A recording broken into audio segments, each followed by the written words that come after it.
Well, Subic base was used by the Americans and is still being used by the Americans for military purposes. That's where American submarines dock.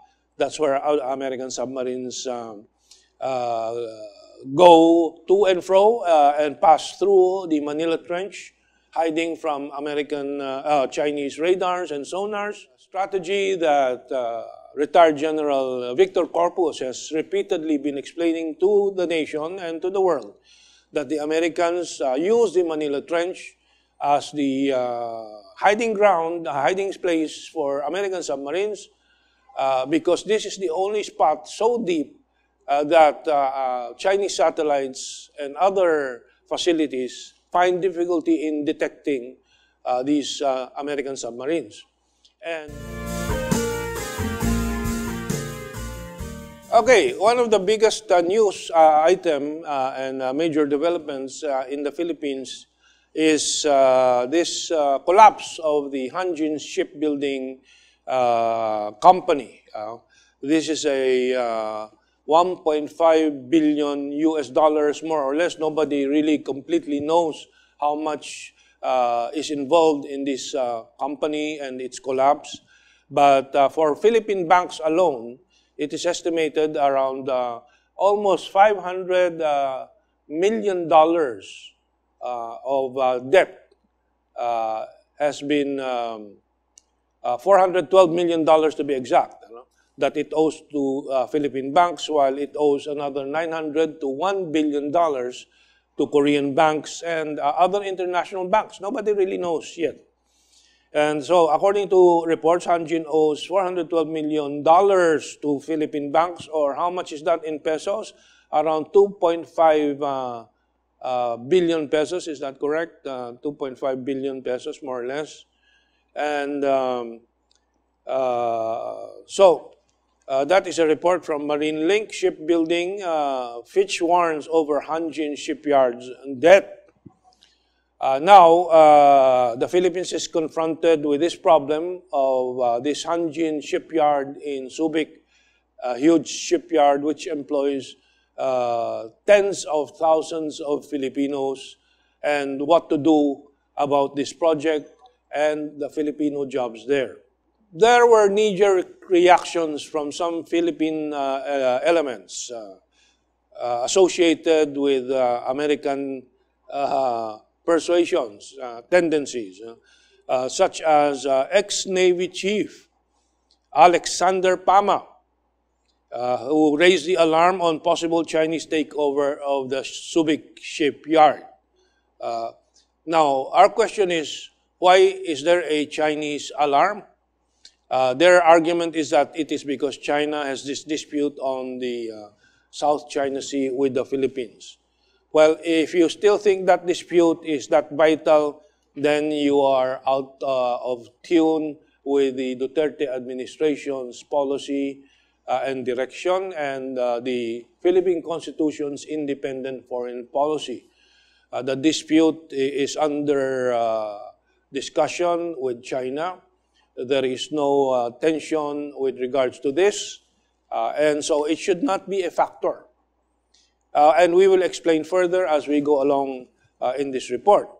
We had a late breaker, which we got from a former ambassador to Malaysia and Singapore, Ambassador Encomienda, who called us and expressed his concern about this discussion, because he agrees with many of our colleagues, and I think with President Duterte, that this is not about geopolitics or China or any other country, but this is about keeping the Filipino jobs there, about business, about economics.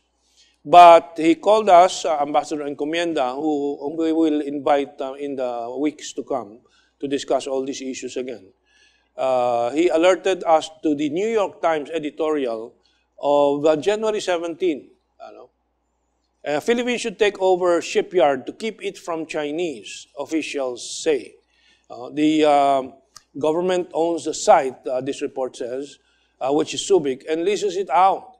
And the defense secretary said that American, Australian, Japanese, and South Korean companies had also expressed interest. He didn't mention there the Chinese interest, but he said he agreed with a proposal by a Philippine senator that the country should take it now wholly. Of course, the question is, can you afford? Can the Philippine government afford? Well, there are many ways to skin a cat. We will discuss that further in detail. But this New York Times editorial leads me to ask a question. Which came first? American officials talking to these Filipino officials and murmuring into their ears about American concern about Chinese takeover of this Hanjin shipyard, which is located in Subic. Well, Subic base was used by the Americans and is still being used by the Americans for military purposes. That's where American submarines dock. That's where American submarines go to and fro and pass through the Manila Trench, hiding from American Chinese radars and sonars. A strategy that retired General Victor Corpus has repeatedly been explaining to the nation and to the world that the Americans use the Manila Trench as the hiding ground, hiding place for American submarines because this is the only spot so deep that Chinese satellites and other facilities find difficulty in detecting these American submarines. And General Victor Corpus has written several articles that has come out in many outlets, including the Manila Times, where he has a regular column, saying this is where the Americans can launch cruise missiles, nuclear cruise missiles at China's east coast and destroy the Chinese industrial base and the population centers in a matter of minutes. And this is why China is guarding the Manila Trench and in fact has announced that they're putting up a submarine drone base in the Manila Trench. And precisely because of their concern about the American military presence in the area and using Subic. Why is the New York Times expressing this interest in Subic when they're not part of it anymore? Because the Americans still use it. And the Americans have their strategic and military interests in the region and with the Philippine facility there in Subic. So this is from the New York Times. And I'm glad some of our truly thinking Filipinos have also very quickly responded to this anti-China knee-jerk reaction of some of the elements, especially military elements, including this retired Admiral Alexander Pama. And without being as clear-cut as Pama, Defense Secretary Lorenzana. Paul Gutierrez, who writes in the Journal Online and the Filipino, one of the Filipino tabloids, says it's not about China, it's simply about money. And that's what he put there. Are those vehement in their opposition to any deal involving China and very much noisy in bewailing the collapse of Hanjin, like Senator Trillanes also ventured to say where to get the money to take over Hanjin. Let me go back further.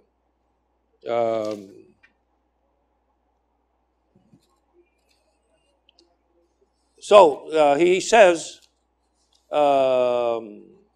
they too are silent on this point, and by being so, they are not actually contributing anything worthwhile in the discussion of these issues. It is always easy to shout national security interest, but where to get the dough to protect this national security interest is a totally different manner. But like their local attack dogs, the foreign media, he says, which referring to the New York Times, in some quarters in the foreign media are also raising their assortment of fears of China taking over Hanjin. But like their attack dogs here in the Philippines, they too are not saying they are interested in taking over Hanjin, if only to prevent their fears from happening. Okay, let me read other relevant parts here. Um, okay, some self-proclaimed and self-pontificating patriots have pointed out, Subic is just several nautical miles away from the much contested West Philippine Sea. So this is what they're raising, these critics. But Paul Gutierrez's point is it's not about China. It's simply about money. It's simply about the jobs of Filipinos there. It's simply about the industry there.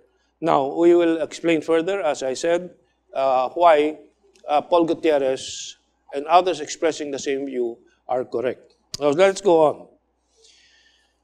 There are other Filipinos who are saying it is too early to raise red flag on Chinese takeover of Hanjin, such as Bob Herrera Lim, managing director of the international consultancy firm Teneo, and said that there were still a lot of things that remained unknown about the reported plan of some Chinese firms to invest in Hanjin. And I'm glad that this report at least says, Malacanang meanwhile said it sees no problem if Hanjin was taken over by a Chinese firm with a proven track record. Likewise, the New York Times has said that President Duterte's view is still not known on this matter, but with this report from ANC and ABS-CBN about Malacanang saying there is no problem if Hanjin was taken over by the Chinese firm, I think this reflects President Duterte's point of view on this matter, which is good.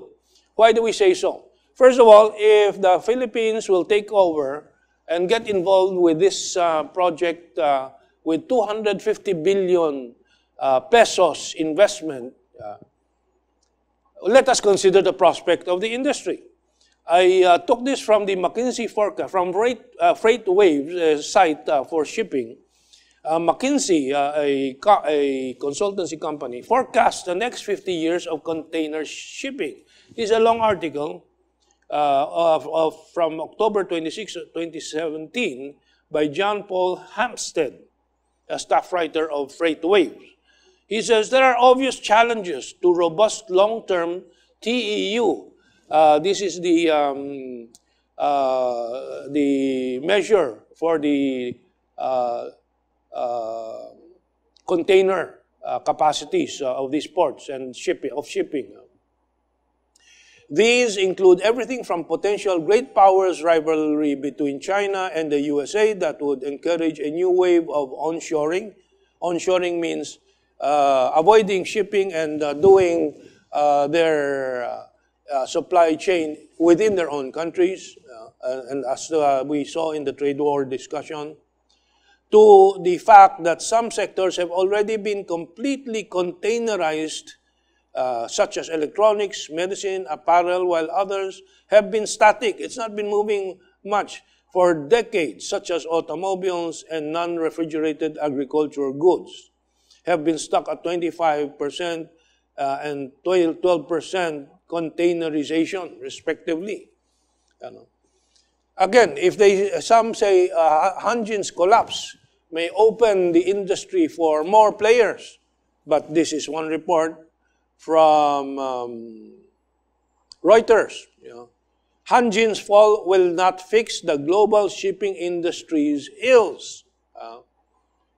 So following the collapse of Hanjin Shipping Company Limited, 1,179 or 117,930 KS, I don't know these shipping terms. Container shipping rates from Asia to the United States spiked 50% as the carriers' customers scrambled for ships. Few shipping industry experts expect these price increase to fix what is wrong with the industry. In other words, the collapse of Hanjin will not improve substantially the prospects of the shipping industry. And so, what is the reaction of many governments faced with this crisis of their ports? Greece welcomes massive Chinese investment, wonders about American money. This we got from the Washington Times.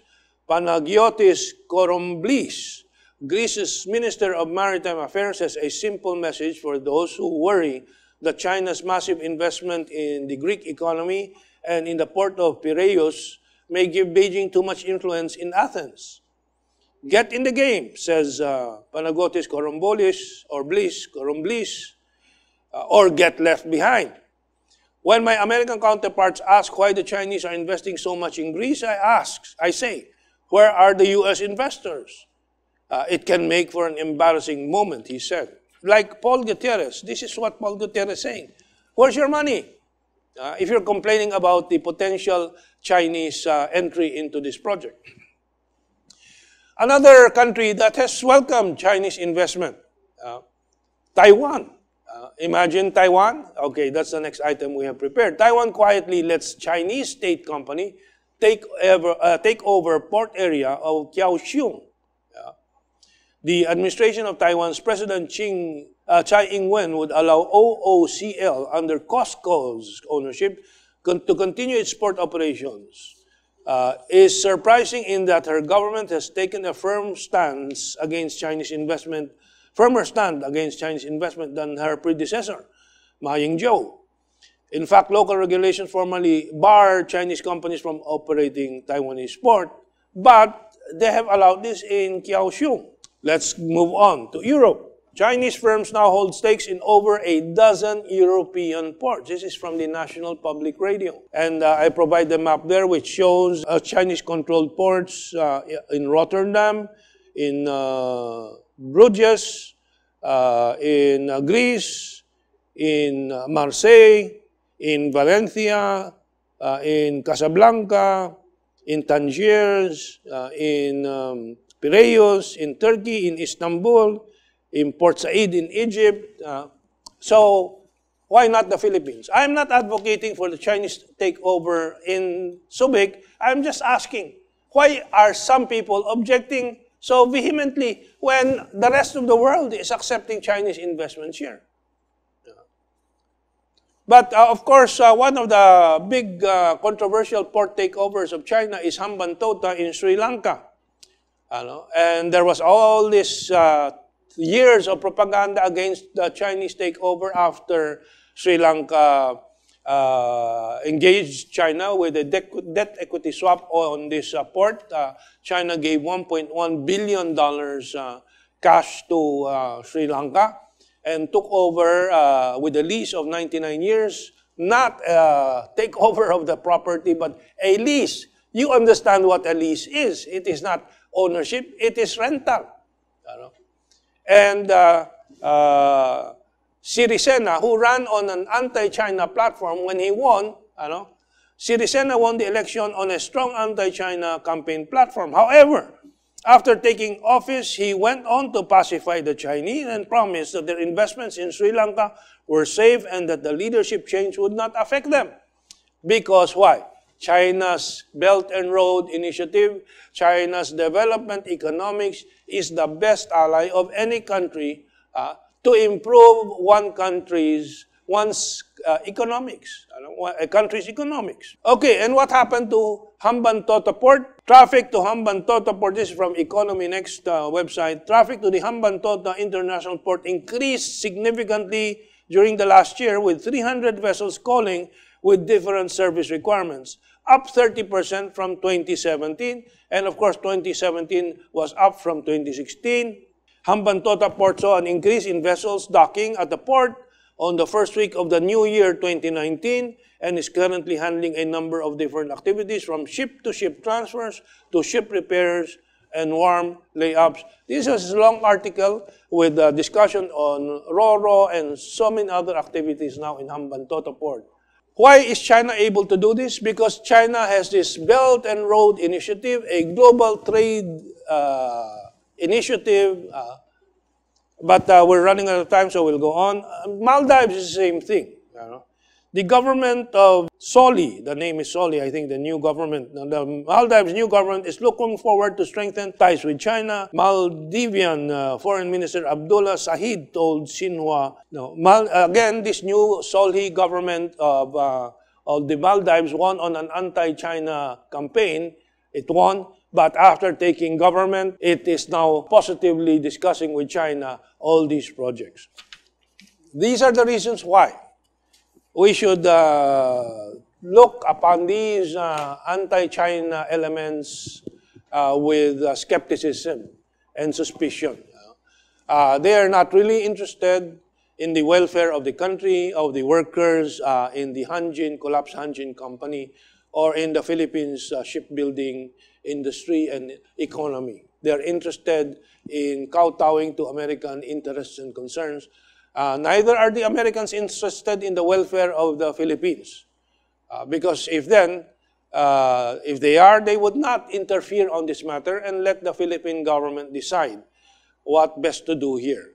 And for the Philippine government, of course, the main concern is not security, because Chinese ships, warships, have just docked in our ports. We have continuous discussion. We have strategic engagement with China already.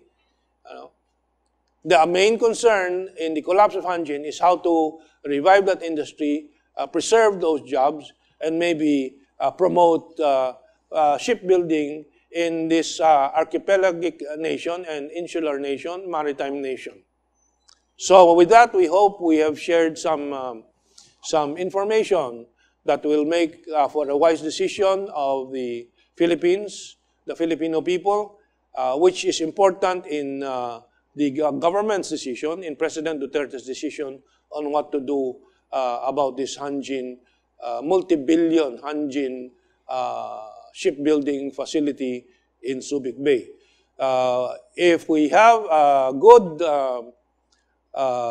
takeover, Subic Bay may in fact become one of the major ports, international ports too, aside from being a major shipbuilder. So we hope the government takes the correct decision here, but what is important is to set aside these naysayers who are really echoing voices of America. That's all. So thank you very much, and have a good weekend, and let us all reflect on these issues. Thank you.